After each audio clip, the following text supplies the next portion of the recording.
I don't know how any of you guys are going and going and going. I know you gotta be at the same level of mental health as me.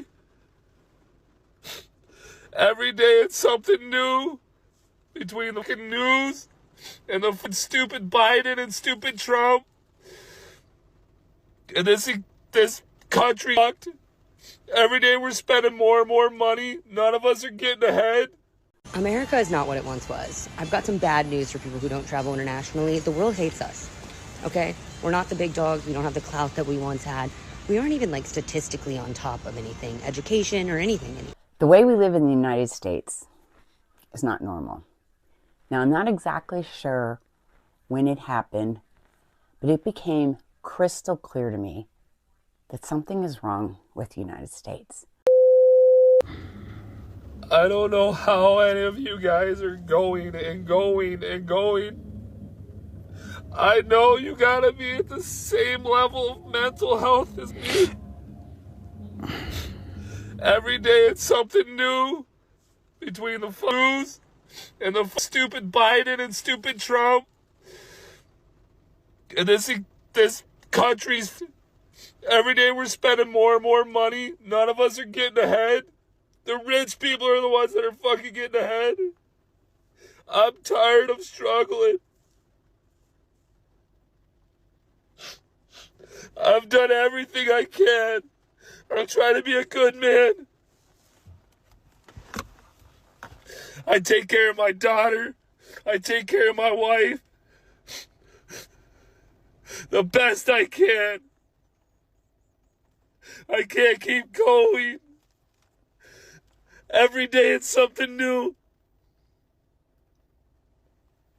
Then on top of that, as if you're not trying to spend money, you have to.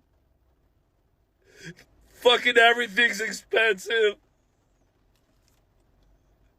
I own a painting company. I still can't fucking make it. I'm fucking trying, man. I can't look at my daughter and my wife and know I'm failing.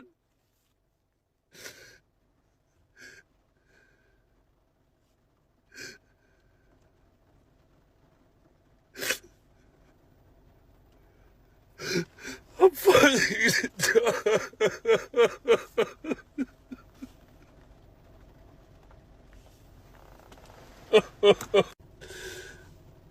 Everybody wake up. It's time to stand up. It's time to be tired of this. It's our turn to fucking eat. I want to eat. I want my family to eat. I want you guys to eat. Stand up. Let's go. Stand up, man. Let's fucking eat. I'm tired. Let's help each other. I don't care what your political affiliation is. I don't care what fucking color you are. If you are not eating and you're struggling, eat with me. Let's struggle together then. Let's be a team. America is not what it once was. I've got some bad news for people who don't travel internationally. The world hates us, okay? We're not the big dogs. We don't have the clout that we once had. We aren't even like statistically on top of anything, education or anything anymore. And I've traveled a lot internationally. Over COVID, obviously, I stopped. And there's always been an underlying tone that America is dangerous. But, you know, we run Hollywood, so a lot of the media that is consumed by people in other countries is still American. However, I'm on my first international trip since COVID, and it has gotten worse. I have heard from every nationality that America is dangerous, but I arrived in Indonesia, which is a country that, you know, a lot of people aim to get out of and go to America. And the first thing that my taxi driver says to me is that he's afraid of America because of all the poppy seeds that we're taking and all the jazz powder that people are using. And he's convinced that people are walking around the US like zombies, because that's what's on the internet. That's what these people are seeing. And I think it's a really big lesson if you are sheltered and are not leaving the US. We don't got it. Like, we don't got it anymore. People don't want to live in America. People aren't eager to live in America. When I was in Europe, a lot of the kids said their parents wouldn't let them go to America because they were afraid they were going to get popped by the police. Like, those are the fears. The only fear that Americans have when their children travel overseas is that they're going to be, like in the movie Taken, which is a very small possibility. And they just use that as a fear. I don't even, like, that's not really even a founded fear. People aren't taking Americans when we go, because you know how big of a hell case they would raise if some little white girl went missing? That's not what's happening. But what is happening is other people from other nations are going to America and bad things are happening to them. So, just a reminder, we ain't shit. We ain't shit. And I thought it was the UK that was on its arse. Seems like these Americans are really fucking struggling with the cost of living crisis. Check this video out. Tell me it don't break your heart. How can someone earning $80,000 a year be struggling to live? This is fucked. Made, and we are literally the brokest we've ever been. Brokest we've ever been. But I'm making the most money I ever had my entire life. My husband and I, between the two of us, gross, make like over $80,000 a year. And if you told me a few years ago that $80,000 a year was not going to be enough for a family of four. I make more than what I made back in 2015. But I am still literally living paycheck to paycheck. I have to work 60 hours a week and make $80,000 a year to make ends meet. That's insane. I can't even begin to wrap my head around it. But you live in America. You live in the freest, safest country in the world. There's 165 countries in the world that have freedom for their citizens, and America ranks number 23 among those in terms of actual individual freedom that their citizens have. Also, among those countries, 72 of those have universal access to healthcare for all their citizens. America's not one of those, which is crazy because Americans work the 13th most hours among these countries while also paying the 14th highest tax rate among these countries. And also couple that with the fact that America ranks dead last in legally mandated PTO for their workers. So we work damn near more hours than everyone else. We pay damn near more taxes than everyone else. And then we also have the least amount of time off. Don't even get me started on the whole safety part of this. We have kindergartners that come home from school and talk about how they need to make sure they have the best hiding spots available in classrooms in case of an active shooter drill. We're the most armed country. We have more people in prison than any other country in the world. I'm not trying to turn this into America bashing. I promise you, I love this country. I love living in America. I do think we have the potential to be the best country on the planet. I'm just tired of the whole like, this is America, love it or leave it attitude, because that just leaves no room for improvement. We work hard enough and we pay enough in taxes to have a better quality of life than we do in America right now. That's okay to say while also appreciating the things that we have. Another one of the key identity points that we've lost in this country that I think is only going to get worse comes from the job market, right? Right now, we're in a job market crisis. People have jobs, people are working, so you can look at the employment rates and you can say, oh, these are up or these are steady. But the fact is, it's a bit of a cope because we all know that the economy is absolutely trash. We all know that people are struggling, right, to make enough just to survive. You know, that we're a country, we're a people that are in debt, right? Even at the highest levels of our government, the country itself, we are in immense amount of debt. But when we think of our job market, when we think of things like the gig economy, the hustle culture, and the devaluation of the very concept of a career, I think this is still one of the great self-defining parts of our lives, which is our job, our career. You know, you're a fireman, you're a plumber, you know, you're a banker, a CEO, you know, you're a soldier. In lieu of that, now we have, you know, people who are in positions for such short term, and I think that that's the real problem. It's the lack of permanence that robs us of our identity. Because instead of saying that I am this thing, this is what I do, this is my profession, this is what my skill set is, because you don't have that anymore, you know, because when you start making too much money or asking for too much, you're usually replaced by somebody that's new. You know, the skill set requirements are kept low on purpose. You know, you can look at unions, you can look at apprenticeships, journeymen, you know, masters. You know, this is something that kind of used to exist within all careers, within all jobs, right? There was always a ladder that you can climb up, and now that ladder is very short, if it exists at all. And if it does exist, usually it's an illusion, because once you start getting close, the competitive nature of America is going to have people find a way to get you out of there and replace you with somebody who won't ask questions.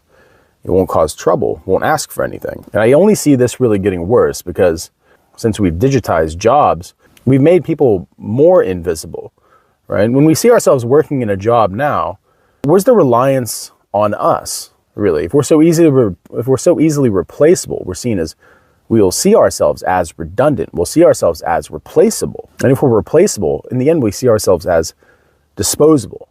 And if we're in the position like this where we can't hold on to a steady job that we're going to grow from, then that leads into the next thing, which is the housing market. And you can say it's a housing market crisis now, but I say that the instability of the market has been going on for so long. It's not just a crisis. It's not just something that happened because of a little bit of reckless spending. This is something that's been going on a long time. This is something that's been done on purpose. The whole history of America is the history of rich white men telling not rich white people that their enemies are black and brown. It starts in the colonies. The way we live in the United States is not normal. Now, I'm not exactly sure when it happened, but it became crystal clear to me that something is wrong with the United States. And when I say this to people, they nod knowingly. Work and retirement here in the United States, working 40 plus hours a week is almost like a badge of honor.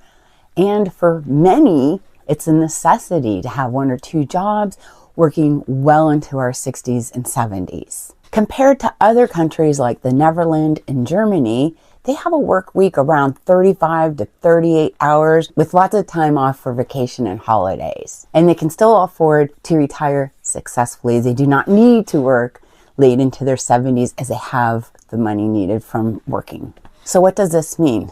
Well, statistics show it's a huge impact on our health and well-being, where versus the other countries that have the lower, more relaxed, stress-free work and retirement life, they have better balance in their life, they can enjoy it, and their well-being and health seems to be significantly better. So with the balanced work life, it means better family time, better health, and more active elderly seniors. Here in the United States, we have the work till you drop motto. Others have enjoy your golden years.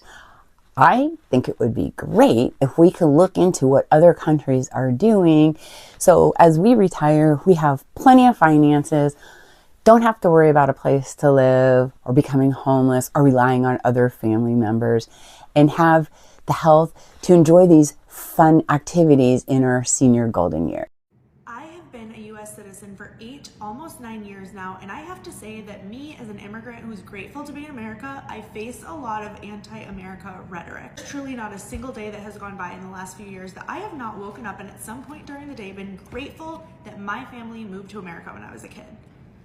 When I tell Americans this, like the regular Americans, when I tell real Americans this, they look at me like I'm crazy. They look at me like America is the worst place to be. They are just so ungrateful. I don't know, I just cannot believe how I'm treated when I say that kind of stuff. Obviously, it's okay to admit that the United States of America has its issues and work towards fixing them. But why is there so much negativity? Somebody who in another universe could have potentially grown up in a third world country. I am so grateful to be in America, to have the opportunities that I have. I have done so much more with my life, I feel, than I could have ever done anywhere else. If you're an American living abroad, please tell me why you would never go back.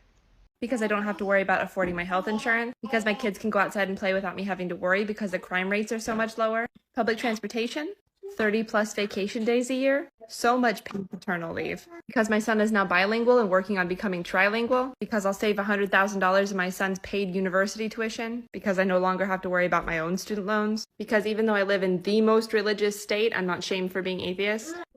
Well, I don't have much to talk about what these people are talking about. And I believe that you have listened and you have learned some of the things which is currently happening in America.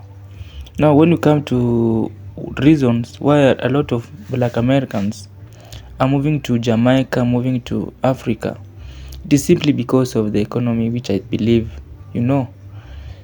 To mean that the people who are settling in Africa, they are settling in Africa because they want to settle in Africa because we in Africa, we don't have that assist mandate to work 2 to 3 jobs. because there are surplus of resources, right from food. We have free rentals, free house, which people believe, which Africans are really enjoying at this rate. Now, when you come to China also had the same situation where the living standard is very expensive. And what do I mean that it was expensive? That the rentals were really expensive. So it made people to be left behind. Like there are a lot of people who are not able to afford those houses. It is also the same with these Black Americans and Americans and the whites, where the life is really tiresome. People are working day to day just to pay debts, to keep life moving, and majority of them are into credit life, to mean that everything that they are using, they are on loans, right from housing, food, fuel, house rent, any cars. So this is what's making our life to be very difficult, because if you miss even a job in a day, you'll regret and you may end up being in a street. So this is currently what is really happening. However much life is difficult in those first world countries, I also like to say that even here in Africa, there are some people who are unable, who are incapable of affording daily meals. There are also people who are really struggling to create wealth, because we have problems with accountability. We have problems with bad governance from these leaders here in Africa, and the major one is corruption. So these are things which is keeping even the GDP and GNP of most of the African countries to be very low. So what I want to say is that the world, there is no year that the living standard will one day be lowered. Right from even 1960s, 1880s, there is nothing. This is just something that is very constant, because it is being created by the system. Because I can't say that during our old days, we used to buy a loaf of bread at 20 shillings. But during those days, you'll also find that people are not capable. There are some people who are not capable to afford that loaf of bread. So life has been always difficult right from when we were created. So I don't blame anybody, or I don't blame the system. What do you think about this?